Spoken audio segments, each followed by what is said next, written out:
I don't know why I'm the only one who Evening ever- internet. Want to see how long you would dance and how long people would put up with it. Good evening, internet. Woo! You're watching the Non-Pro TV Party Agents of S.H.I.E.L.D. recap show. I'm your host, Frank. I ran out of steam. Sorry. I'm your host, Frank, joined not at all in studio by James and Matt. Hey, say hi, James and Matt. Hello. Hi, James and Matt. All right. Oh, that's so bad. On Non-Pro's TV Party, we do a live Google Plus Hangout series where we geek out about our favorite television shows and invite you all to join along. We're not just recapping TV, we're obsessing over it. On today's episode, we're going to describe, let me look at my notes, 4,722 hours. The fifth episode in this third season of Agents of S.H.I.E.L.D., in which we discover what happened, and where Simmons was for the... I had this written out so much better. Should have just stuck with my script. We discovered what happened to Simmons on the other side of the monolith. Was it really worth it for me not looking down for a split second? I think that came out better. We're going to do this better when we go live, right? We are live. Oh, it's unfortunate. What's also unfortunate is that we had such a sloppy intro to one of the best episodes of S.H.I.E.L.D. I have ever seen. I think it transcends any season. I think this is one of the best episodes they've done. What do you guys think? I liked it. I really liked what I saw. It was a lot of fun. And I'm going to be honest, when we hit about the halfway mark and there actually was some sort of thing walking out, some sort of death-like creature, I don't know. I was pretty surprised when things started to actually happen. I kind of thought we were just going to do the Will Gemma thing for a while, which I was enjoying, but it was neat. It was neat. A lot of stuff surprisingly happened in the episode. If that makes sense. Matt? I love this episode as well. I do agree with Frank. I think it's one of the best of the season. What I love about S.H.I.E.L.D. is how much faith the show is giving to its cast. I know back in season 1, everybody said, "Oh, this is just the Clark Gregg show. He's the only one that's going to be carrying this thing." But now, since then, we've had episodes and part of a season focusing on different characters, and have a whole entire episode focused on Simmons. I was personally looking forward to since her first centered episode back in season 1, Fizzed, was one of my favorites, and this episode blew away my expectations. It was fantastic. Yeah. All right. So let's talk about some of the great highlights. I love the way that the show opened. It's that when the title came up and the timestamp started going, and you knew what the name of the episode was, and you knew that 1 hour or 0 hour, I think it even begins. You realize just the huge length of time she was there. It was chilling. It was a very, very nice way to open up the episode, from music to plotting, to the fact that this wasn't the first episode of the season, which we actually had maybe some criticism of earlier on. We were wondering why there was a time jump, and the fact that Simmons was still lost and no one knew what was happening. I think it was perfectly paced out when this episode just made you want to know more what was going on, and then finally, after weeks of worrying, months of worrying, you finally got those answers. I loved it. I loved the entire opening sequence, and it gets even better from there. I also feel like we have chats about this during the week, and what came out for a lot of people as a strong point of the episode was the performances of our cast, especially the period of time where Simmons was there alone, trying to survive. Anybody have anything you want to say about that? Go ahead, Matt? James. No, I was just going to say, I think Matt said it. S.H.I.E.L.D. is surprisingly character-focused and relies very heavily on its strong cast. For a show that, let's be honest, I like Thor, but, I feel like there are more character moments in here than there are, really in, the Thor movies, they really rely on their actors and the actresses to do a great job, and the girl who plays Gemma is no exception. She did a fantastic job. It was really captivating to watch. Yeah, Elizabeth Henstridge. Well, I mean, the entire cast is doing a good job in the series as a whole. I mean, it's a TV show, right? So, I mean, James, you would know more than anybody that you have more opportunities to give these character moments. Right. So it's great that they're actually, they're exercising this, that they're giving cast members or characters entire episodes effectively. I mean, she wasn't alone the entire thing. Those of you who've seen it, of course, most of you will have if you're watching this, know that Dylan Casey plays Will, who, oh my God, I just realized Will is Lost in Space. That's awesome.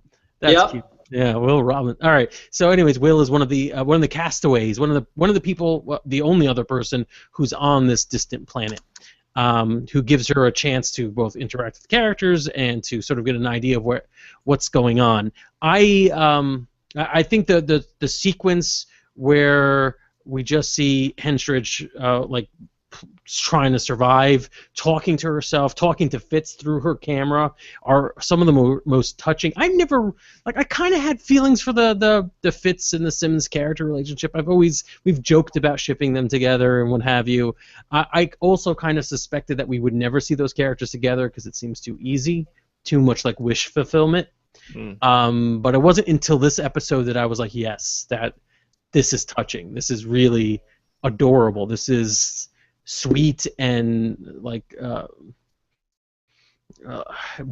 almost like worrisome. Like I was actually worried about even though I know that she survives and they get back together, I could see the stress in her and what's going on. In that entire sequence where she would just kind of wish him good night every night and just talk to him through the phone, amazing. Up into and including things that don't involve her relationship, things like surviving by turning herself into bait for this creature. It was like Castaway at its best moments. That film in its best moments. The idea of an actor alone making you feel worried for them, even if you kind of know how it resolves. That was a very good sequence.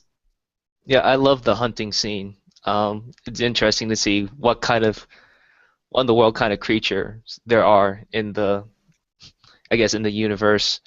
And also, I loved how, like, once he actually killed the thing and dragged it out, she kind of mimicked Fitz's exclamation for with your dinner, biatch, like echoing Fitz's science biatch back at the season finale. So yeah, like stuff like that, really highlighting the relationship between Fitz and Simmons, even without Fitz there.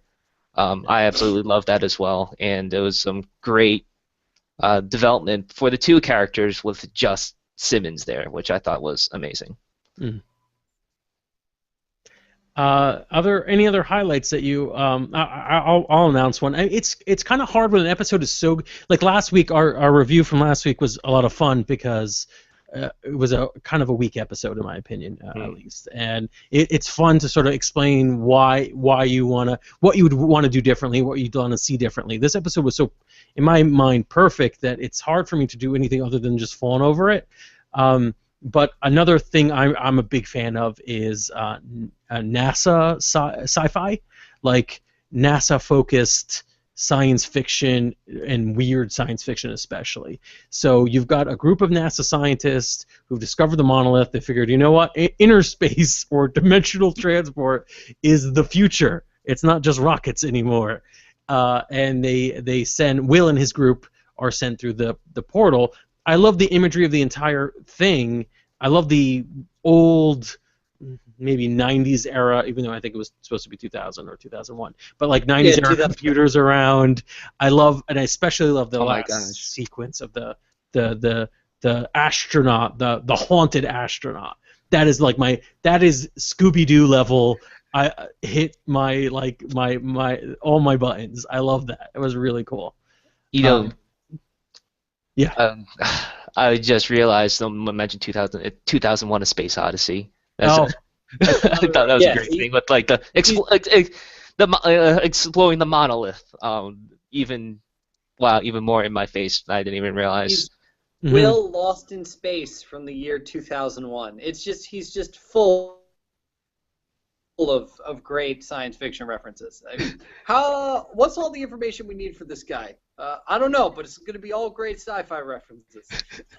I don't know This why guy's I'm an just Italian dripping with writer. references, which is interesting. In universe, it could have an explanation, because one of the things that we've had the most fun dealing with this past week is speculation on what Will is, or who Will is. Let's talk about that for a little while before we get into the shipping this and the Okay. relationship, the relationshiping. So, who the hell is Will? There's a couple of theories going on. I think a few things that we'd like to establish right away is it feels as if, first of all, Will's not out. It seems ridiculous that we even have to say this, but some people need to sort of spell it out. Obviously, we're going to be the we have to go back thing, which I have maligned since I heard it. It makes sense in this context. It makes perfect sense, too. Because on the one hand, you know why Simmons wants to go back, because there's a human being there trapped that saved her. Like, together they saved each other, and to just leave him there abandoned is unthinkable. But better than that, because that would, if it was just like, I found the person who saved me and I don't want to leave them there, then you'd be like, well, why did you hide this? Like, why was it? It's the guilt of partially the relationship, having a relationship with this person in this other world, and possibly also the guilt of, or the fear of having to go back. That you don't want to do this, so you don't want to admit to yourself. This is survivor guilt. I think. Yeah, survivor's guilt. I really think they did an amazing job of taking a cliche and making it worthwhile.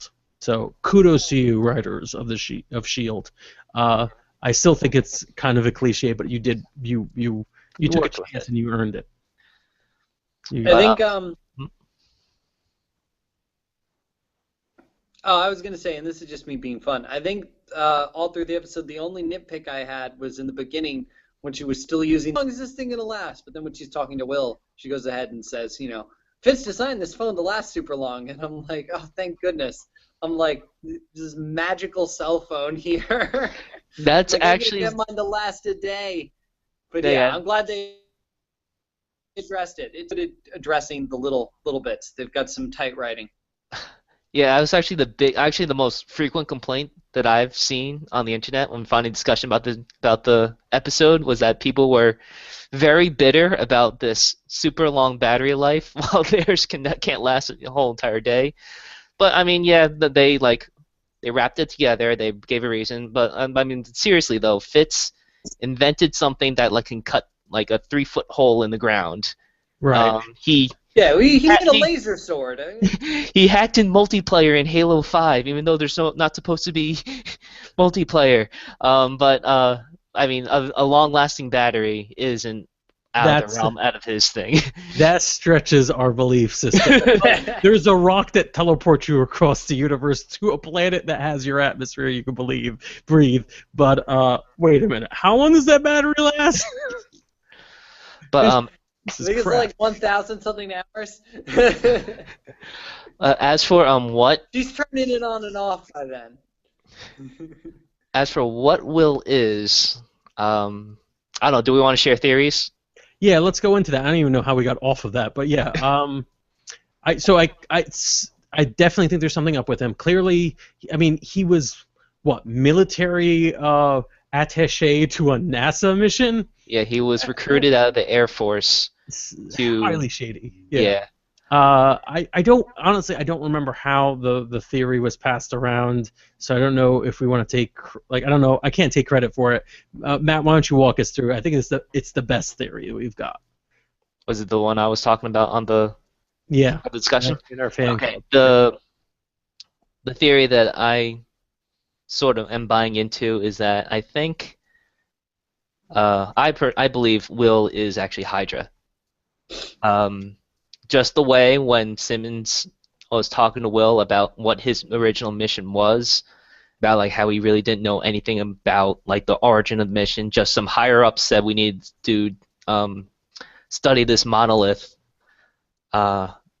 Just screams like these are Hydra infiltrators trying to study this through the government, their government insider agents. Right. And also the fact that Will was sent to He was literally the guy they sent to kill the scientists if something went wrong. Like Right. that was his goal. So maybe he's not willing a member, like an actual member. He was just roped into it. But I feel like there might be some validity that he might be actually like a longtime Hydra sleeper agent who kind of look either maybe he forgot about his whole entire mission, like, and he's now a good person. At very least, he wouldn't have gotten the code that says, "All right, break cover and be evil." Yeah, Happened during Winter Soldier. and just no, but also like kind of what makes me think Will isn't as nice as he seems to be. It's just like his whole entire story about what happened to the other scientists was kind of sketchy about like how the other members of his team went mad and they all killed themselves except one where he was forced to defend himself. Right. But then you really don't find out much about it, and when you see like the spacesuit at the end that had the entity inside of it or whatever, um, it looked pretty banged up, and I feel like it had bullet holes in it. You may have projected the bullet holes on there. I think I might be, but the fact that like he only had one bullet in his left in his gun, I mean, yeah, unless he was firing wildly at Obviously somebody. shot that weapon. I think it's a very fun theory. I do think it has some validity to it. Hydra is a very complicated group because we were introduced to them as Nazi stand-ins, so it's very hard for anybody to think of Hydra as like, no, he's he's a good Hydra agent, or like, he was just a career Hydra person, not a bad Hydra person. So it's hard for us to absorb that, but it is entirely possible. I will add this to it. Let's focus on that being the only explanation, because the next topic to bring up is what we think about our relationship. The one we have the most vested interest in, it's Fitz and Simmons. Like I've said at the top, I feel more invested in them now than ever before. Like the date that kind of failed, the crying on each other's laps, the being there for each other, the melodrama of I will always find you, but like more genuine because you earned it, and specifically the sequence where we see Simmons actually does care for him and thinks about him constantly and keeps longing for her friends. That relationship, like there's a lot of wish fulfillment in that relationship. They are geeks. We project onto them. They're incredibly cute. So like it's the classic like 80s movie thing where you get a dorky person and you put their hair in a ponytail, like, no, they're a dork, but like, no, they're a supermodel dork. There's a weirdness there. Like, there's a lot of wish fulfillment in this relationship, and I feel like especially the Whedons and a lot of recent filmmaking tends to want to like manipulate that wish fulfillment and say, oh, do you really want these two characters together? Well, maybe there's something beyond just, standard relationship. Maybe they can be friends. Maybe nice guys don't automatically get the girl, and maybe the girl isn't just a prize. Like there's a lot of subtext there that they could be messing with us, and I feel like part of this, and this is going to be kind of out there, I was slightly upset with Simmons and Will being together, and I don't know if that isn't, like me being upset because Simmons and Fitz were supposed to be together. I'm not like, are they just geniusly playing with my emotions to the point where like they're hitting all those buttons that are like, you grew up with this kind of television. You're supposed to want these two characters to end up together, but that's not the way it works in the real world all the time. Sometimes other things happen. Like, is even me thinking he's Hydra just me projecting like, well, there's got to be some reason why he doesn't get the girl. He's a jerk, right? He's too good looking and too popular. James, were you trying to say something? I was going to say that I think that the show is doing a lot of that. Even with me, can you hear me or no? You're kind of breaking in and out. Sorry. Even with Will, like they're playing a bit with tropes there, Oh, he's got to be bad. He was the only guy with a gun, with a NASA recruited from the Air Force. Like, it's, there's a lot of like coincidences, or things that we see a lot for that. And it's the same thing I think they're doing with Fitz and Simmons. I mean, it's the whole reason why we saw them reunite before we got to see her go through all this. Why they want us to kind of feel guilty about it, to feel like she's betraying us or them or whatever. They want to tug at those emotions. It's really well done. It's really good writing. Matt, do you have anything to add to that? I think you guys covered it. I feel like I'm like reflecting on like what my thoughts of the whole entire situation. Like, yeah, maybe I'm projecting my own wishes and desires. I'm like thinking of like who or what Will is, and because I'm also kind of rooting for Fitz and Simmons. Yeah, and I don't think I was always that way. I think at first I just played with it. I was like, oh, it's fun to think of them together. I'm sure eventually this is going to be a Willow and maybe Willow Xander. I don't know. Like, I can't think far enough back into Buffy, but like there was a little bit of that in there as well, where you thought like these characters were perfect for each other, but they're perfect for each other in a very high school sort of way. Right. That doesn't necessarily work out that way in the real world, but then again, it's not the real world, and it doesn't always not work out that way. And like sometimes you get yourself in the attempt to write something original, you throw out the best storytelling. So like, is this what's happening here? Are we second guessing ourselves? Are we projecting hydraness on the jock so that we don't have to deal with them? All I know is I'm really emotionally invested in this relationship now, and they are jerks. They are absolute jerks. I love the fact that Fitz was like, "Yeah, we got to save him." That was a fantastic way to end the episode. Perfect way. Perfect. Yeah, they did not make it cornball where he's like upset. Yeah. So what's our next episode? Do we even know what the next episode in the list is? I don't know if we have a episode title, but we have Among Us Hide.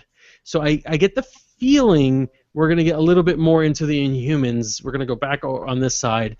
I suspect we're not going to get a crazy amount of what's going on with Will. I don't think we're going to go right into finding Will and bringing him back. I think that might be a long boil for the show, which I think is good. At this point, I am invested in what's on the other side. We have to get him back. And they did an excellent job of making me kind of on the edge of not sure what I wanted and then giving it to me. From the episode preview, it looks like the next episode is going to focus a lot on Bobby and May. Bobby's back in the field, and May is obviously on a warpath for what happened to Andrew. So I think we're definitely going to be finding out what happened with Andrew. Definitely more Inhuman stuff. Maybe we'll find out what the heck Lash is, and if that has to do with Andrew or not. And obviously, if it's going to be Bobby and May, I feel like we're also going to be getting a lot of Ward as well. So we're a return to the A and B plots of the season. I gotta tell you, towards the end of this month, the next 2 or 3 weeks, we have an episode title that I'm just super excited about. Many Heads, One Tail. Ooh. I like that. That is a good title. That is a good title. That 4,722 hours, like I didn't understand what it was until. And we got a lot of weird titles at the beginning of the season, like a lot of like a wanted Inhuman. I'm like, all right, we got it. And then we've got like these really provocative ones that help with the story. I'm excited. Yeah, I think it's pretty good. I think they did a wonderful job with this episode of getting me to like, and I was very opposed to this concept at first of going back to the island, but this time I'm glad we made the trip. Not the last time. Yeah. Not the last. All right, so yeah, that's pretty good. We had a big week full of shows based on books this year for this month for NonPro. We've got book club shows left and right coming up for you. We also are in the middle of our book club, so go to Non-Productive.com and check it out. We are reading a book by Jesse Baruffi about supervillains in love. I think you'll enjoy it. It's a lot of fun. So yeah, join us. I think that'd be great. Anybody else have anything to say before we close? As No. always, like and share our video, subscribe, check out all our other projects on the YouTubes, and And on the keep tuning website. next week. All right. See you guys. We love you Bye. emotionally. Like we ship you. Our listeners, we ship you.